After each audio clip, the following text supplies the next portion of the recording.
মাইকের আওয়াজ কোন অমুসলিম ভাই বোনেরা, দাদা দিদিরা, হিন্দু বৌদ্ধ খ্রিস্টান চাকমা ত্রিপুরা বং কাশিয়া চাক কুশাই ঘুই ব্রো মুরুং মারমা তঞ্চঙ্গা মণিপুরা সাঁওতাল গারো যত জাতি উপজাতি আছেন, আমার মাইকের আওয়াজ যদি আপনারা শোনেন, আমি আপনাদের বিরুদ্ধে ওয়াজ করতেছি না, আমি মুসলমানদের ঈমান হেফাজতের ব্যাপারে কথা বলতেছি।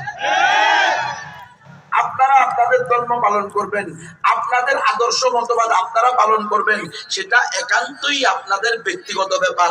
আমি একজন মুমিন হিসাবে, আমি একজন মুসলমান হিসাবে, আমি একজন তাওহীদবাদী হিসাবে, আমি রব্বুল আলামিনের গোলাম হিসাবে, আমি রাসূল আলামির উম্মত হিসাবে কোনোদিন কোনো কুফর শিরককে সমর্থন করতে পারি না।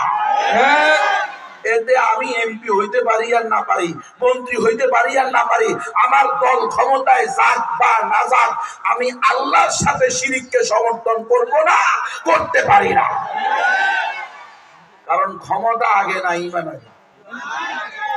চেয়ারম্যান মেম্বার এমপি হওয়া আগে না মুসলমান হওয়া আগে? মুসলমান কখনো কোনো কুফর শিরককে সমর্থন করতে পারে না। কোনো হিকমত নাই এখানে। হিকমত শব্দের অর্থ হলো সুন্নত।